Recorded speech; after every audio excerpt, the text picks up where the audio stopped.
दोस्तों LG ने launch कर दिया है दुनिया का सबसे पहला ट्रांसपेरेंट OLED टीवी, जिसकी कॉस्ट एक लग्जूरियस कार से भी ज़्यादा महंगी हो सकती है। मतलब कई सारी कार जो 40-50 लाख की आती हैं भैया, लग्जूरियस कार ही होती हैं। तो भैया इसकी कीमत है, जो ये टीवी है, 51,10,000 रुपये। 77 इंच का ये टीवी है, 4K का पैनल इसमें लगा हुआ है और ऊपर से AI प्रोसेसर भी इसके अंदर डाला गया है। सो फाइनली अब ये US के अंदर ऑफिशियली लॉन्च हो चुका है, लेकिन इंडिया के अंदर होगा नहीं होगा ये नहीं मालूम, क्योंकि इसके अंदर Wi-Fi 6E है, जिसका आपको मालूम है कि भैया 6G का स्पेक्ट्रम यहाँ पर अभी कुछ भी नहीं हुआ है, कुछ भी अलाउड नहीं है 6G से रिलेटेड। तो ये तो नहीं आने वाला है इंडिया के अंदर फिलहाल के लिए, जब तक अलाउड नहीं कर दिया जाता। सो इसके अंदर एक खास फीचर है कि आपको अगर पीछे का बैकग्राउंड देखना है तो आप वो भी देख सकते हो, जिसमें होगा क्या कि जो ब्लैक कलर होगा ना वो जगह गायब हो जाएगी, जो कि ट्रांसपेरेंट होगा, उसके पीछे का हिस्सा आप देख पाओगे। और अगर आपको डिसेबल करना है कि भैया मुझे बैकग्राउंड नहीं देखना है, तो वो भी आप इसमें कर सकते हो। तो एक तरीके से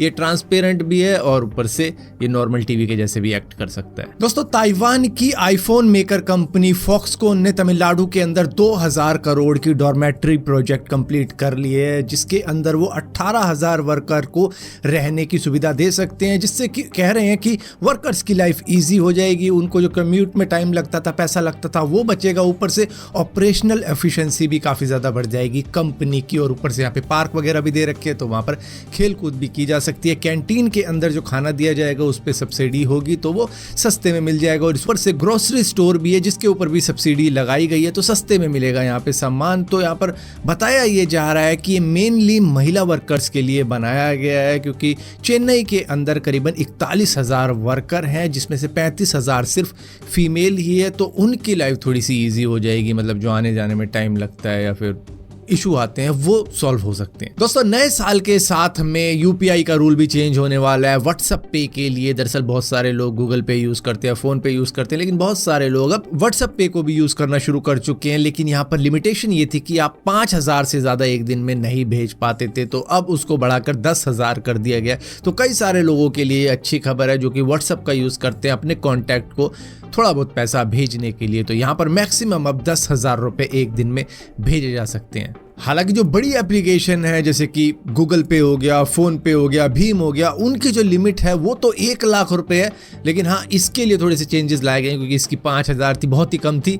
लेकिन हाँ, शायद आने वाले वक्त में वो बढ़ा दी जाएगी। लेकिन क्योंकि इनके ऊपर स्कैम इतना ज़्यादा हो जाता है, जिसकी वजह से कुछ लिमिटेशन रखी गई है कि चलो भाई 10,000 तक ठीक है। लेकिन हाँ, तुम अगर कहो गूगल पे जितना कर दो, फोन पे जितना कर दो, नहीं, उतना नहीं हो सकता। वो अलग तरीके की एप्लीकेशन है, आप मल्टीपल फीचर लेके चल रहे हो। दोस्तों, ये साल का आखिरी दिन है और जर्नली गोवा के लिए ये पीक सीजन होता है, जो क्रिसमस होता है, फिर न्यू ईयर का वीक होता है, जो वो काफ़ी ज़्यादा बढ़िया रहता है। वहाँ पे टूरिस्ट काफ़ी ज़्यादा आते हैं। लेकिन इस साल देखा जा रहा है कि वहाँ पर टूरिस्ट ऑलमोस्ट ना के बराबर ही है। मतलब मार्केट भी बिल्कुल खाली सुनसान सी है। जितना टूरिस्ट वो एक्सपेक्ट कर रहे थे, उतना टूरिस्ट आया ही नहीं है। 2019 की बात की जाए तो पूरे साल में करीबन ऑलमोस्ट 1 करोड़ फॉरेन टूरिस्ट आया था, लेकिन वहीं 2023 के करीब में सिर्फ 15 लाख आया। और इस बार तो और भी ज़्यादा कम आया। मतलब पूरे साल की तो बात नहीं करते, लेकिन साल के आखिरी दिन की ही बात करते हैं। अब यहाँ पर देखने को मिल रहा है कि भैया मनाली में इतनी ज़्यादा भीड़ है, वहाँ पर ट्रैफिक जाम लगा हुआ है, 12-12 घंटे का ट्रैफिक जाम लगा हुआ है, इस तरीके की चीज़ें देखने को मिल रही है। तो यहाँ पर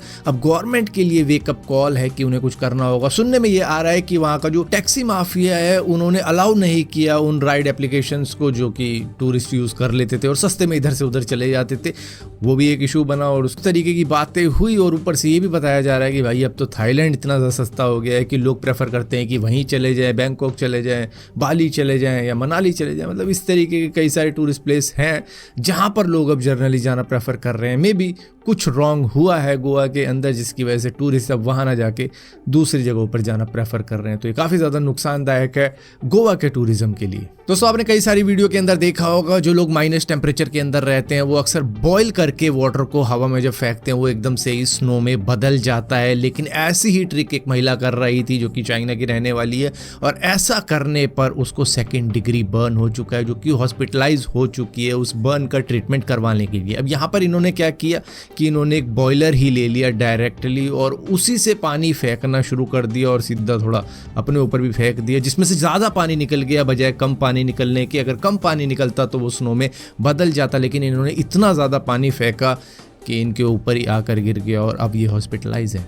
दोस्तों जयपुर हादसे के बाद में इस वीडियो को काफ़ी ज़्यादा वायरल किया जा रहा है, ये बता के कि ये वीडियो जयपुर हाईवे की ही है, जहाँ पर पेट्रोल पंप पे बैठकर लोग आग जला रहे हैं। और मतलब आपको पता है भैया आग कितनी इजीली लग जाएगी पेट्रोल पंप पे, मतलब वहाँ तो मोबाइल भी चलाना कई बार अलाउड नहीं करते, ऐसा भी होता है। पहले मतलब काफ़ी ज़्यादा वायरल हुआ था कि मोबाइल से भी आग लग जाती है। तो भैया मैं बता दूँ ये जयपुर हाईवे की नहीं है, बल्कि ये पाकिस्तान की है। इस टैंकर को देखो, इस पे PSO लिखा हुआ है, यानी कि पाकिस्तान स्टेट ऑयल। तो ये वहाँ का कोई पेट्रोल पंप है जिसपे शायद पेट्रोल नहीं होगा, शायद यही बात होगी, वरना पेट्रोल पंप तो चलता रहता है, तो आग क्यों जलाएंगे? वो कोई ना कोई तो पेट्रोल लेने आएगा, तो मे भी खाली होगा ये पेट्रोल पंप, इसके अंदर पेट्रोल होगा ही नहीं, तभी ऐसा काम कर रहे हैं, या फिर इन्हें बहुत जल्द जाना होगा ऊपर इसलिए कर रहे हैं। दोस्तों तालिबान का एक और रूल आ चुका है अफगानिस्तान के अंदर, जिसमें यह कहा जा रहा है कि उन बिल्डिंगों की विंडो को ब्लॉक किया जाए, बंद किया जाए, जिसके अंदर से किसी भी महिला को देखा जा सकता है, या फिर उस विंडो के आसपास में कोई महिला बैठती होगी तो उस विंडो को पूरी तरीके से क्लोज कर दिया जाए। तो भैया एक विंडो बैन का भी एक नया रूल आ चुका है। पहले तो खैर पूरी तरीके से मतलब जो भी वो ड्रेस पहनते हैं उसके लिए